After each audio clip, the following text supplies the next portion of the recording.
characters, they have a lot of why not options. Like, why wouldn't you throw it out? Because the reward is so good and like the reversal is so little, right? Strictly better is the term, right? Yeah, Than going for anything else. Yeah. All right, Sephiroth against Steve. Big matchup here, actually. DLC Pack 2. A lot of people talk about how Sephiroth is so good against this character, Steve. You can see the range differential is just enormous. He is very light, though, so Diamond is going to eviscerate a couple stocks. Have we just seen more DLC today than non-DLC? We've seen like only DLC except for Larry. Except for Larry, yeah. Larry's our only non-DLC player. And Larry this block. plays the least honest character of all of them. See? Yeah, Fighter Pack 2. This is the tournament for Fighter Pack 2. If you are a fan of Fighter Pack 2, this is it. Who isn't a fan of Fighters Pass 2, Charles? Fighter Pass 2 is sick. Bro, There's so many cool characters. Bro, I wish Wigglytuff or King Boo would be in the game. I would have loved that. And we that would have been cool. We had Jin too. You know, we've seen Aegis as well today, and others. Like, dude, it's crazy. Ryu as well, though. One thing I will say is, even though you can get kept out by swords. Love played Wario. Yeah, He feels like DLC sometimes with Waff. That's his DLC mechanic. Wow. Up smash, scooping and killing, like we said. And Light played Fox. Yeah. I'm talking about R Block. That was the last block. Yeah, true. Yeah, R Block, you're right, has been just crazy. DLC and then Loaf and Larry. But yeah, Steve has, even though you can keep Steve out, Steve has a pretty decent burst option being dash attack, right? Like a pretty solid disjointed burst option. I don't know exactly when it comes out, but it's pretty quick. So because of that, I mean, you are going to have to space around that. Right. So, all right, or up air. Damn, Steve is such a good character that even the ones that his mains like universally complain about, Sephiroth and Cloud, look very doable. Yeah, look pretty competitive. And I mean, that's the thing about Steve. Even though a matchup's bad, at the end of the day, you can just get one hit. You can get in. Well, you can get a hit. Sephiroth, right? Yeah, I mean, you can get a hit, you can do a bunch of damage, and then you have a bunch of crazy stray moves that get KOs. So Steve has no 40-60s. I'm going to say it. No, damn. It's definitely possible, yeah. I wouldn't be surprised. I wouldn't be surprised. You mean 70-30s? No. Like his worst matchup is 45-55, I feel. Damn. I'm starting to believe. Damn. I'm a doomer. I know it's a hot take, but I'm just starting. It is a hot take. I definitely think at the moment there are characters, but there could be a point where Steve's meta advances to a point where it's just like all the Steves are super clean. They get a hit. They always deal like 80% or you know what I mean? Yeah. So you got to optimize the meta a lot more often. Yeah. 18% only what Tweek could get on this second stock for Yonni. He's in poverty right now. He's nickel and diming for every hit. Yeah, Yonni's playing extremely well right now. Oh my god. My lord. That almost killed. That killed Larry. That killed Larry. Yeah. Dude, just these titans of the game. It gives me hope, because if they're struggling and I'm struggling, I don't feel as bad, right? Right. Like this. He's just like me for real. Parry, forward smash. At his way, I'm He's setting up the House of Pain. Yeah. Here we go. Try to get the back air, the down tilt, not going to get it. Oh, wait, Bro. a clash of swords. Jesus. Drops it. At least he drops it, right? Oh, man. The problem here is even if Tweek does get this stock, you're probably not going to have wing for the entire last stock. Yeah. Smash low, good reaction. Still has wing here. Diamond online. Immediately crafts Diamond. Yeah, Tweek was a little bit indecisive with what he wanted to do, opted for the Shadow Flare, and as a result, Yonni is going to hit him really hard. Wing opportunity here, yeah. Now the wing will fall off here eventually when Tweek does X amount of damage. Yeah, it's based off of damage and stocks you take. Right, so. I was trying to keep track of it in my head. I think it's like the next 3 or 4 hits. Whoa. That's jabbing Gavin, dude. Jabbing Gavin. You be jabbing, dude. Oh, Johnny jabs. My God. I'm surprised he still has wing. Yeah, this is actually. Oh my God! Wait, Tweek's shot is still alive now. What? After all that, he's jabbing Gavin, man. I told you. Okay. It's the jabs, man. He did Sephiroth. Jabbing Sephiroth. It's clean. Riddles is like off in the corner rooting for a game 5 here, because like every game this set goes is like is better for him in terms of the tiebreak. I wonder if we'll get a character switch here, because I mean, you know, Tweek did win that, but there ain't no way. I've heard Tweek say that he's confident in his Diddy in this matchup too. So I mean, in terms of confidence matchup wise, but looks like just gonna stick it out with Sephiroth here for game 2. Going right back to PS2 as well. Yonni with the switch up to Enderman. Huge counter pick. Is FD even part of this rule set? It is. I haven't seen FD yeah, I know.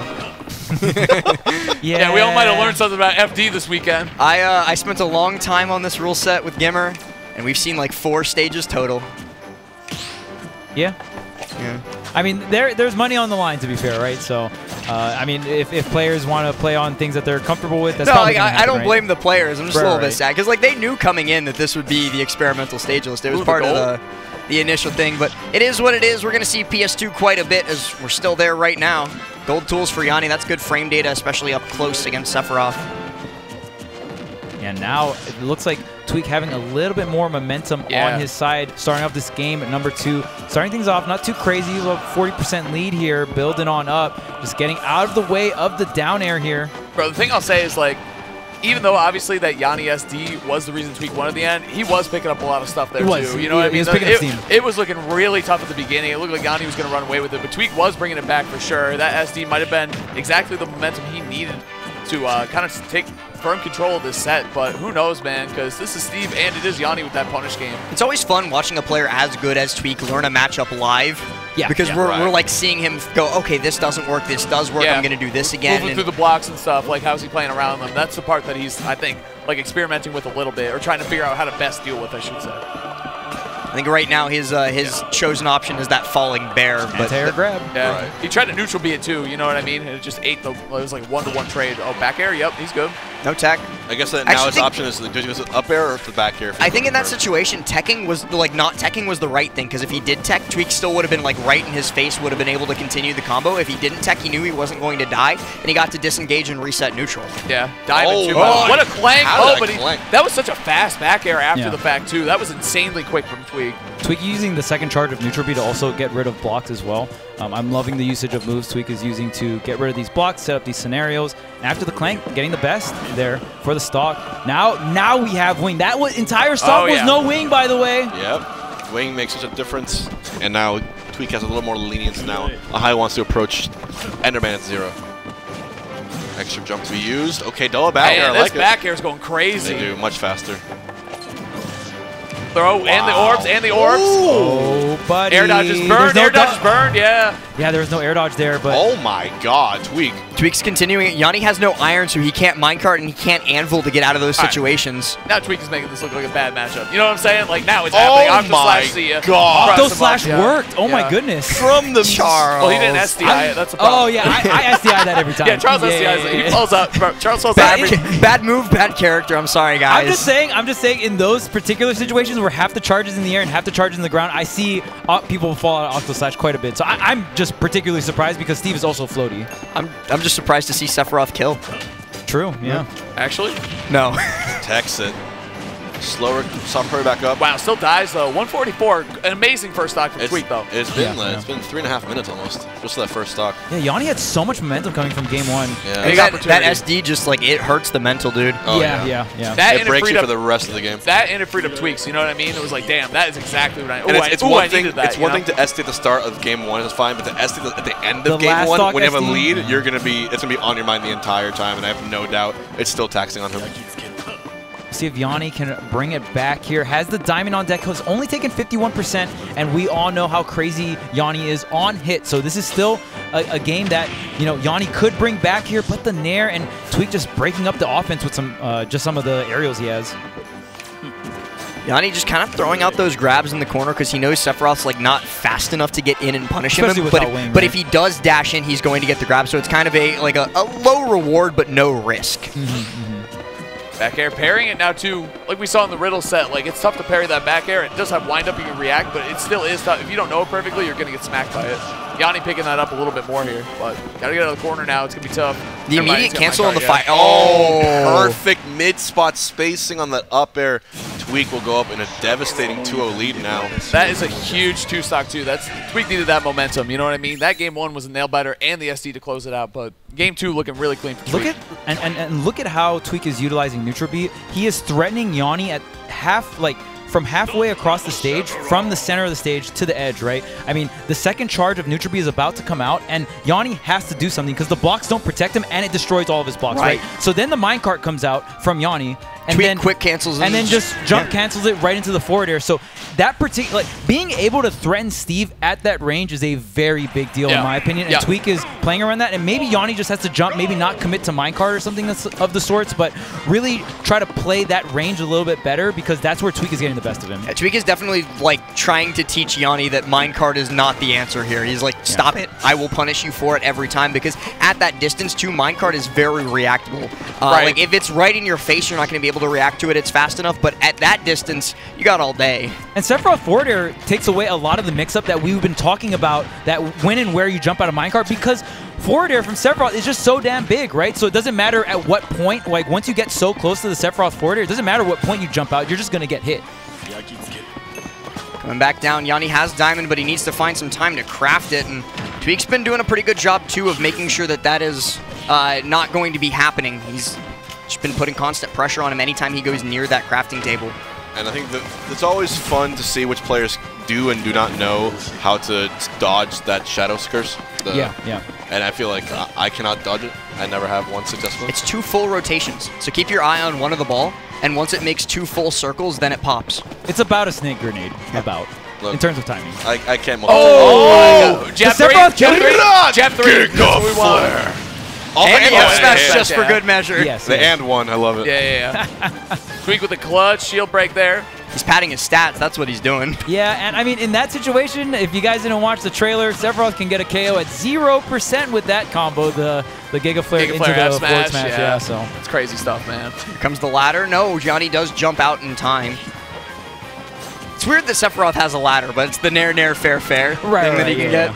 The snaps, man. The Jazz Club. Jacob's ladder. Good. I'd say the Jazz I'm loving Club, electrical engineering joke. Oh my god. The Jazz Club. He's still... Oh. See right there, I think I almost literally killed him. Oh, I you respect wanted it. I respect it. It's a good idea.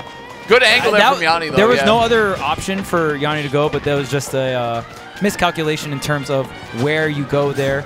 And now, I mean, kind of a breath of fresh air for Yonni. Yonni had that SD, now Tweek doing the SD here on game 3. So we'll see if Yonni can build some kind of momentum here and take this to a game number 4.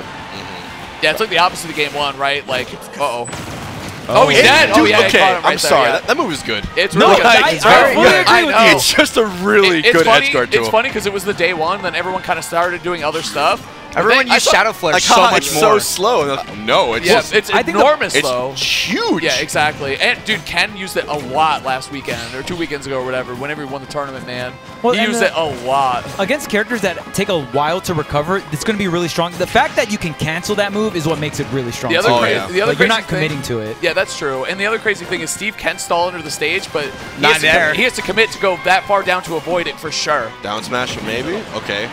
Out comes the one more time, and Tweek with a shot here of just closing this out 3-0 for his last game of pools. You know what we haven't seen, though? What's up? We haven't seen counter. Huge Not KO. once. Huge Yeah, KO. we see a lot of fair instead. I think for Tweek, he doesn't want to take the risk in a sense of like, oh, he could just jump out of the minecart. Yeah. Right? Yonni with the classic bait there. He was grabbing diamond. Doesn't have it. Wow. God, dude, he's scaring the hell out of me with that one. he felt very fast. Yes. He's good though.